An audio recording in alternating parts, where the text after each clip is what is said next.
醒醒！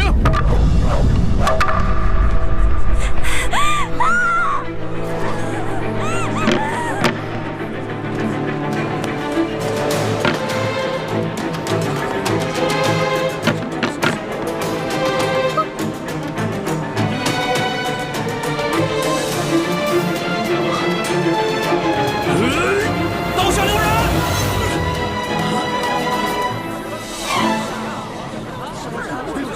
谁在喊刀下留人？龙小弟，老大，真的是你吗？我没在做梦吧？我早就来了。你早就来了。大人，我说的佟党就是他。真有佟党？没错，这个佟党就在你面前，快抓住他！来呀，把这几个闹法场的给我绑了！大胆！我看你们谁敢动手！甘国泰，你这条疯狗，你老养昏花了啊！连我索图都不认识了。索大人，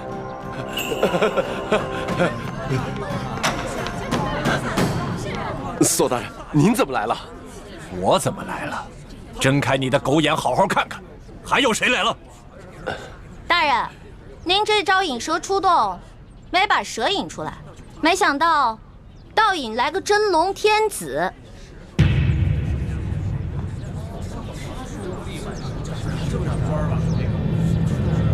跪下！皇上！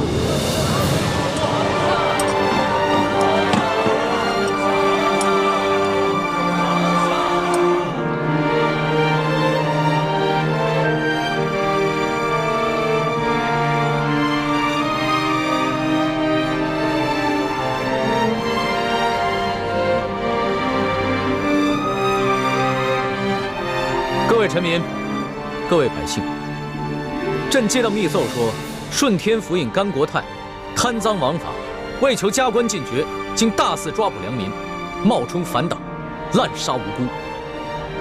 朕现在就下旨，对所有在押的乱党全部重新审理，无罪者当场释放；对过往同类案件也全部重新审查，如系冤案，全部平反，并由朝廷进行抚恤。皇上圣明！皇上圣明！皇上圣明！皇上圣明！今天虽然救下欢美，还有其他几个联盟的兄弟，却又让康熙收获了民心。顺天府尹甘国泰贪赃枉法，草菅人命，证据俱在。来人啊，摘取他的顶戴花翎，移交刑部审理。这皇上饶命啊！微臣知道错了，皇上饶命啊！走，微臣知道错了，皇上饶命啊！欢美，哥，让朕来。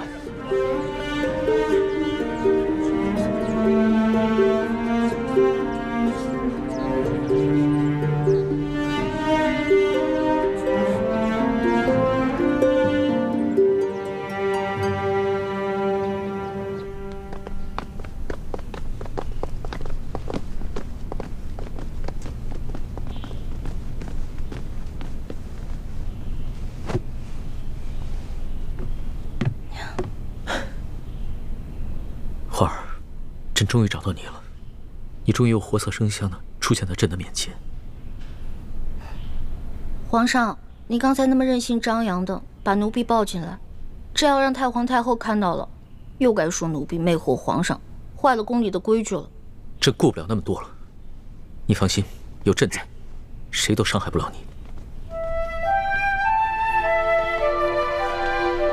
我问你，你那么早到刑场了，为什么那么迟才露面啊？朕既然去了刑场，那当然不能只救你一个人了。朕还要体察一下民情，去看看这个顺天府尹甘国泰到底做了一些什么。但是朕在暗中布置了众多的大内高手，会保护好你和四舅的性命。对了，你居然在刑场上公然诅咒朕，还说要跟朕断绝结拜关系。那还不是你啊！谁让你不敢来救我的？我连着放了3晚的孔明灯，你都没看见吗？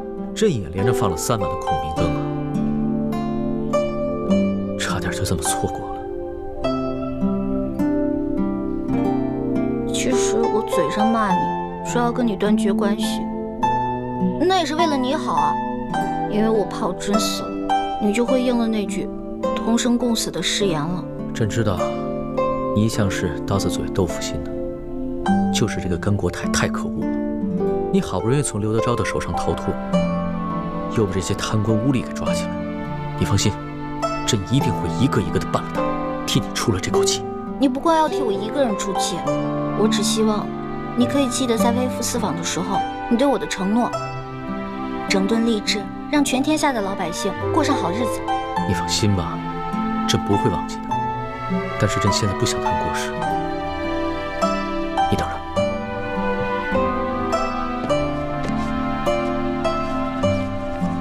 花儿，你看看，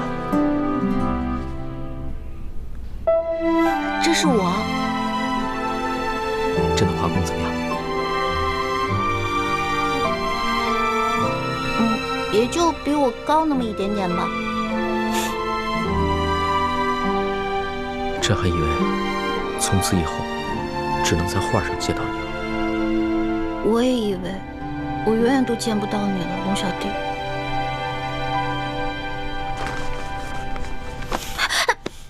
你干什么呀？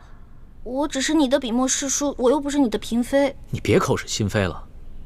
你知不知道这些日子朕有多想你啊？朕就不相信你的心里一点都不想朕。我，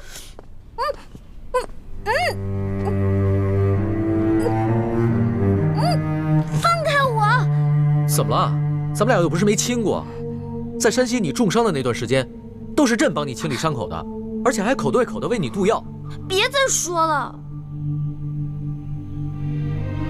微臣参见皇上。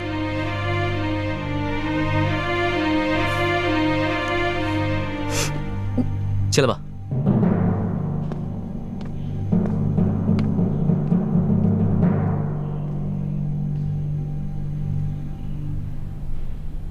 皇上，一环脚受了伤，还是容臣先为他治伤吧。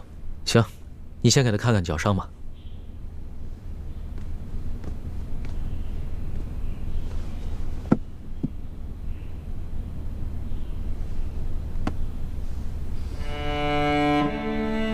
怎么样？这伤要紧吗？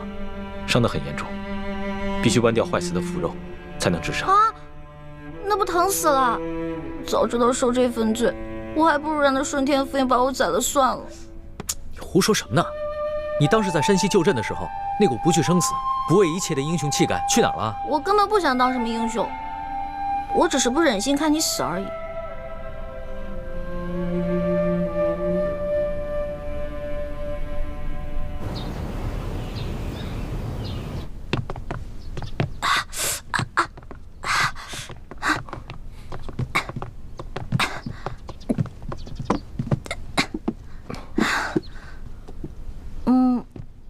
行了，我这没什么事儿了，你们先下去吧。是。朱哥哥，朱哥哥，我们节后重逢，你为何看上去那么不开心啊？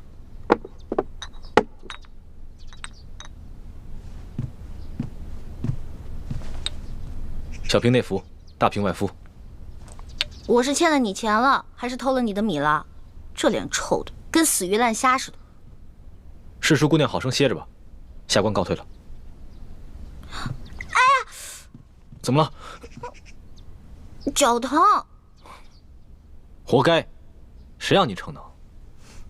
真的特别疼。你是脚疼，我是心疼。真正心疼你那个人，是我。朱哥哥，你看，你没事说这些话干嘛呀？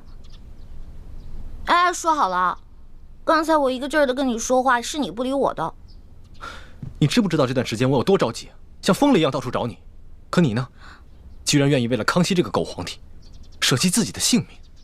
你知道我心里多难过吗？因为他是我的龙小弟，我们是结拜兄弟，他有难我肯定要去帮的。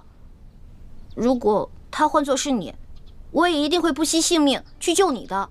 原来，在你心里，他已经跟我一样重要了。你自然是要比他重要一些的。如果有一天我们兵戎相见，你会帮谁？我自然还是会帮你的，朱哥哥。也不知道你现在说的话还有多少是真的。但就算你说的是假的，只要你还愿意撒谎哄我开心，我也把它当成是真的。环美，你记住了，不许再为康熙以身涉险了。因为他如果没有你，他还可以继续做他的大清皇帝，还有他的3宫6院72妃。而如果我没有你，我真的是生不如死了。朱哥哥，你没有了我，你还有光复大明的大业啊！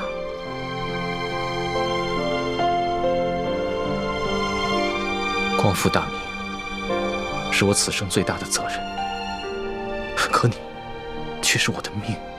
如果没有你，那我做什么都没有意义了。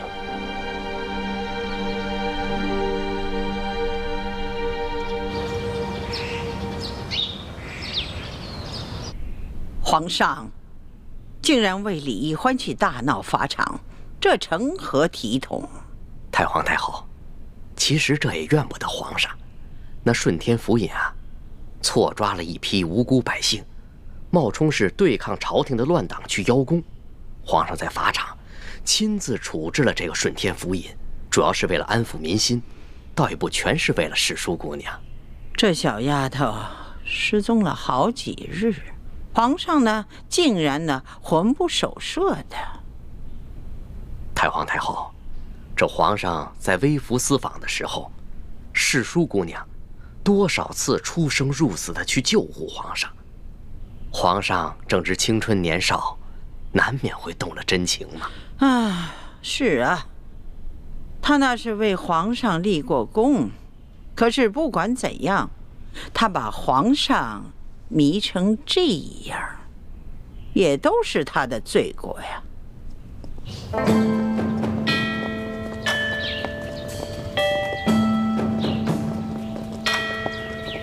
皇后驾到！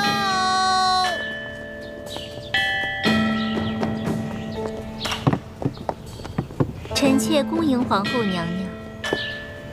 皇后娘娘吉祥。丽妃，快快平身吧。谢皇后娘娘。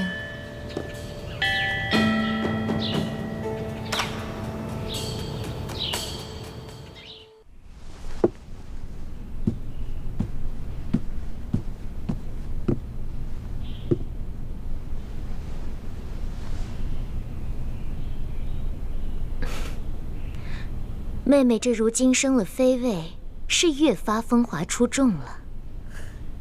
妹妹何德何能，忝居妃位，全靠皇恩浩荡。本宫此次操办的典仪，妹妹可还满意？当然满意，只是让皇后娘娘太过操劳，妹妹心里实在是不安。妹妹不必客气，打从妹妹这一进宫，本宫就觉着妹妹啊是个拔尖儿的，必定能得到皇上的恩宠。这不，才几个月的时间，妹妹就从贵人升到了嫔，如今又升到了妃位，真是可喜可贺呀。皇上不过是念在王父的情分上，体恤妹妹罢了。如今，妹妹已是无父无母的孤女了，以后还要仰仗皇后娘娘多多照应。本宫此次来呀，就是想跟妹妹说一些提起的私房话。你们都退下吧。是。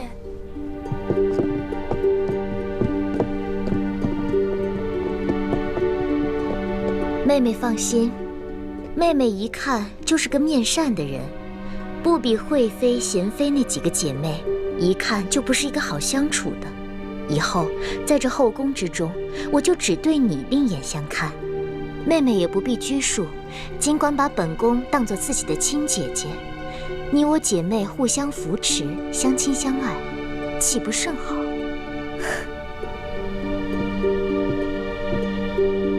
能得皇后娘娘垂怜，是妹妹的福分。多谢皇后娘娘。妹妹，快起来吧。啊，姐姐。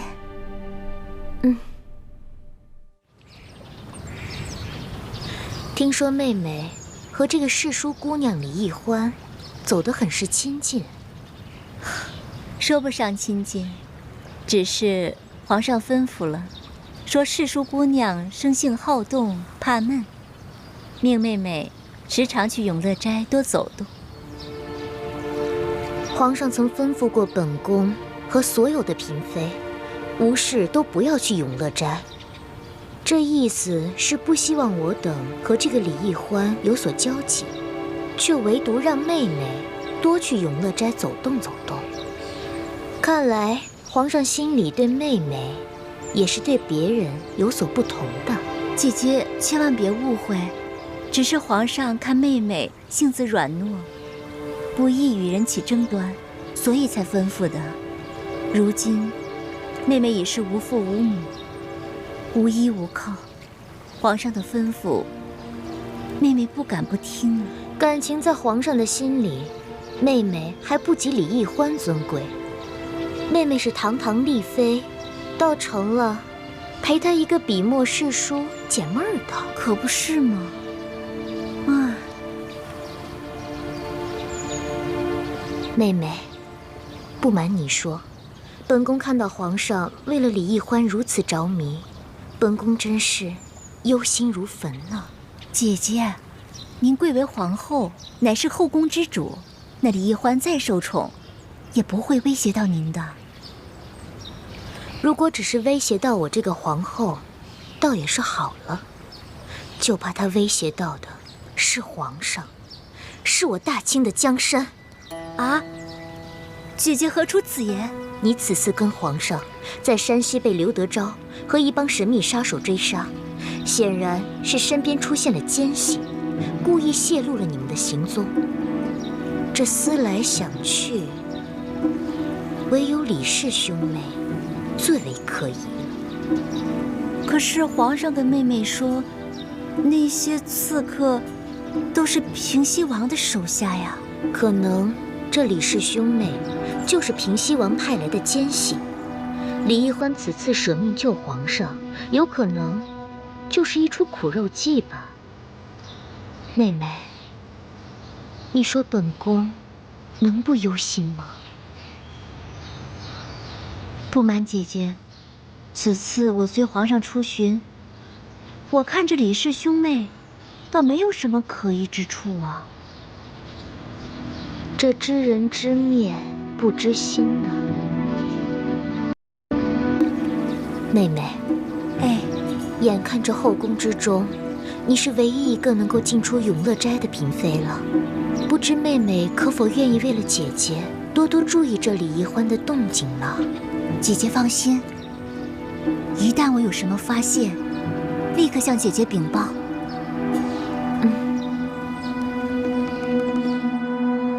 最近，皇后一门心思要笼络我，想要我帮她在易欢那里打探消息，我已经假意应承了她。大师兄，以后我们的行动一定要更加小心。我也一直怀疑，我们身边有吴三桂的奸细。我原本以为，这个奸细应该隐藏在索额图挑选的那30个侍卫当中，但现在这30个侍卫，除了纳赛都死了，而纳赛又是索额图的亲侄子，可以排除。所以现在，又不知道那个奸细是谁了。会不会是那些侍卫当中有人诈死呢？这是唯一的可能。那个奸细发现我们已经察觉到他的存在，正在进行内部排查，所以就诈死脱身了。只是当时形势危急，我们根本就来不及检查那些尸体，没想到让他钻了空子，给跑走了。真没想到，皇后和索额图居然怀疑你和易欢是吴三桂的奸细。好在康熙现在对你们深信不疑，根本不会相信。眼下局势如此复杂，先是不明身份的神秘人从永乐斋盗走了铜匣，接着明珠谷又出现了鳌拜的奸细，现在吴三桂埋伏在宫中的奸细又露出了马脚，到处都是看不见的危机。以后我们行事要更加小心。大师兄，你也别忧心，不管形势如何危急，我都会和你们一起共同面对。谢谢你，倾城。走吧。山西本富庶之地，然朕亲见民生疾苦，而地方官各自为政，巧立名目收受税银。朝廷所发赈灾银两、粮食，被各州县官员层层盘剥，真入灾民手中，实不足一。灾民食不果腹，流离失所，而众官员香车豪宅，生活之铺张奢靡，犹在朕之上。朕着令，吏部彻查山西贪污之风，以正乾坤。钦此。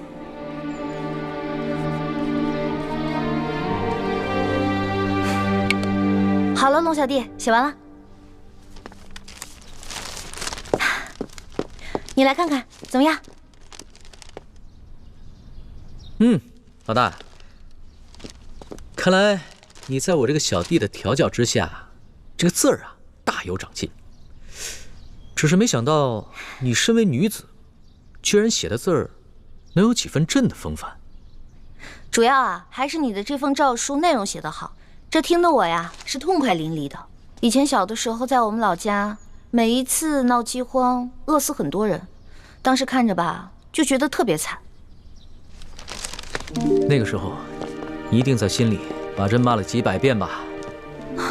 那当然了，这老百姓饿肚子，肯定都是你这个皇上的官儿没当好啊。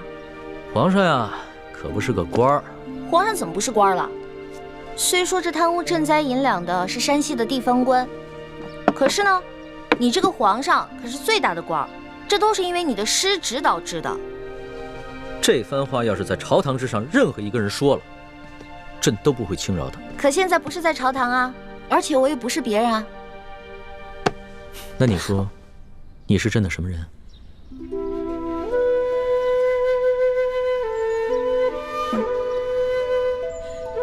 老大，这次出巡呢，真的是感慨万千啊！不仅体察了民情，还学到了很多朕在御书房里和朝堂上永远学不到的东西，尤其是还跟你一起经历了那么多惊心动魄的事情，那将是朕这辈子都无法忘却的美好回忆。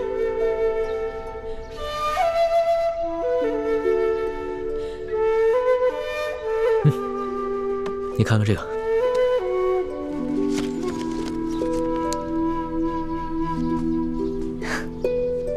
还记得那日你说过，这个龙字就是一个龙加一个耳字组成的，意思就是皇帝的耳朵是个摆设，听不到百姓的疾苦和心声。朕听了那番话以后，心里很是震撼，所以回了宫以后，就立马在这个扇面上提了这个字儿，以随时警醒自己，不能做一个耳朵是摆设的龙皇帝。你明知道我就是随便一说，你干嘛这么听我的呀？花儿，等朕办完了山西贪污之事，朕就好好的办你我之间的事情。你我之间有什么事儿？难道你真的想一辈子只做个笔墨侍书，然后等到你那未婚夫回来，出去跟他成亲啊？你虽然是寻常女子，朕不能立你为后，但是在这后宫佳丽3000之中，无人能及你在朕心中的地位，所以朕要给你抬个旗级，纳你入后宫。不行，这事儿我不同意。朕记得你之前说过，皇帝是这个世上最不值得女人爱的男人。可是，在山西的那间草房中，你不是已经改变了对朕的看法吗？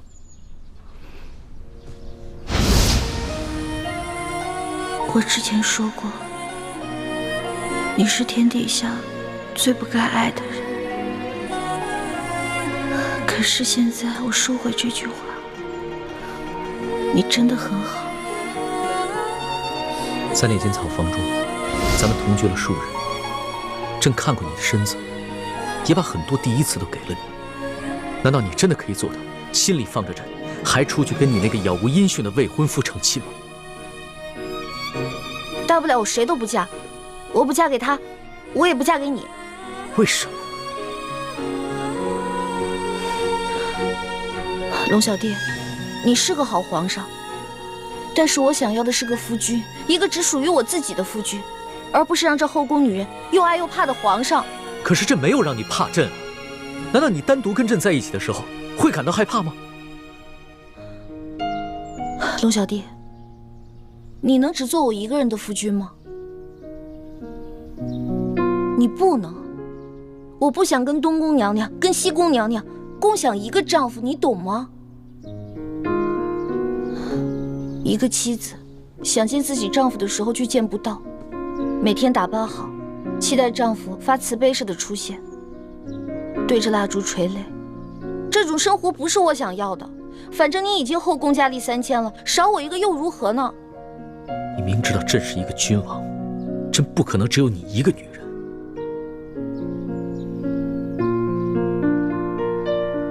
罢了，纵然朕贵为天子，也不可能做到事事如意。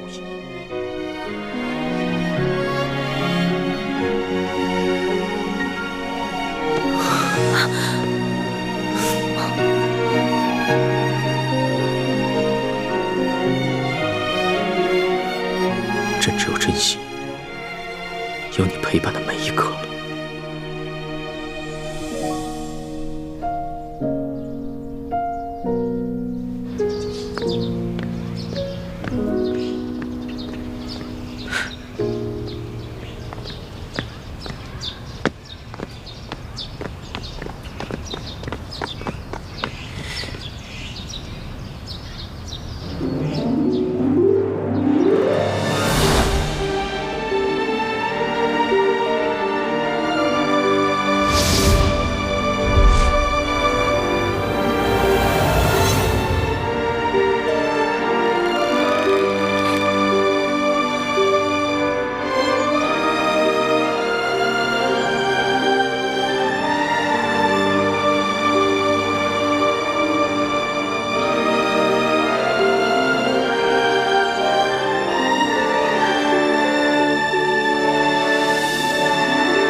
李太医，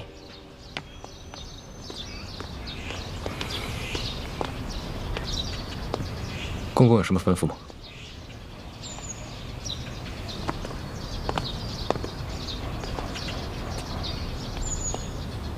我看你脸色有些不对，怎么？是不是看到皇上宠爱奕欢，你心里不好受啊？这不正是你们想要的吗？你们不就是想骗取皇上的信任跟恩宠吗？这不是我想要的。奕欢年少单纯，对感情的事情非常懵懂。我担心的。你把奕欢拉进宫里来，目的就是想骗取皇上的信任跟恩宠。可是没想到，皇上对奕欢动了真心，所以你的心里不是滋味。是我大意了，没想到事情会发展成这个样子。唉，看到你们把事情搞成现在这个局面，我也很是不安呐，但我又无可奈何。我知道你跟你爹一直想要光复大明，我劝不了你，可是你们这样做真的很危险，就连我这条老命，恐怕到最后都得给搭上。我劝你，赶紧把奕欢从紫禁城给撤走吧，我年纪大了，受不了惊吓啦。什么？你和奕欢要撤出宫去？康熙跟奕欢的情形，你一直看在眼里。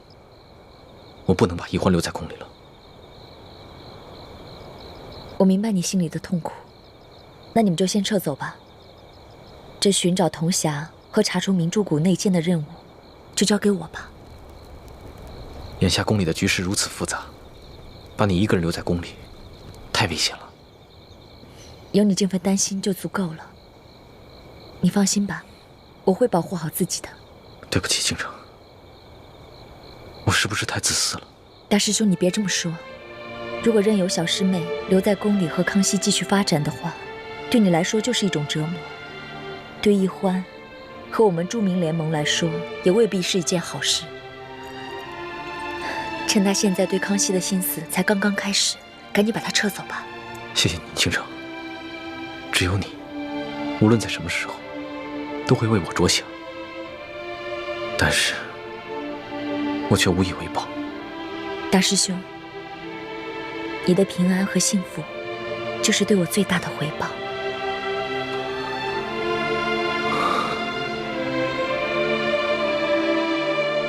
我不走，我还想继续留在宫里。为什么？难道你对康熙动了真心，舍不得离开他了？我哪有啊！昨天在御书房，康熙情不自禁地抱了你，你没有拒绝。我，华梅，以前你对男女之事或许很懵懂，但是你难道没有发现吗？你最近对康熙的感情悄悄发生了变化。朱哥哥，我也不知道，我的心……我不能再把你留在紫禁城了，你马上跟我走。可是铜匣子还没有找到呢，而且潜伏在明珠谷鳌拜的内奸也没找到呢。倾城说了，找铜匣跟查内奸的任务，他会去做。那留雪姐姐一个人在这宫里，多危险啊！说来说去，你还是舍不得康熙，是不是？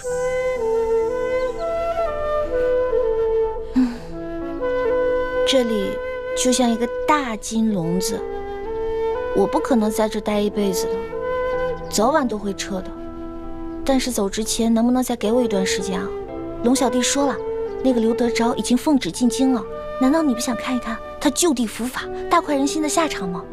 再说了，咱们做这个决定是不是得跟我爹汇报一下呀？问问他的意见。没准在这段时间里，铜匣子也找到了，内奸也找到了，到时候咱们可以跟雪姐姐一起撤了。现在留雪姐姐一个人在这儿，多不道义啊，对吧？虽然我知道这些理由不过是你找的借口，但我还是不忍心拒绝你。环梅，那你答应我，等刘德昭伏法以后，马上跟我走。我就知道朱哥哥对我最好了。你呀，就知道欺负我心软，不许再跟康熙那么近了。他要是再对你动手动脚，你得巧妙地回绝他，不能让他再占你的便宜。我知道了。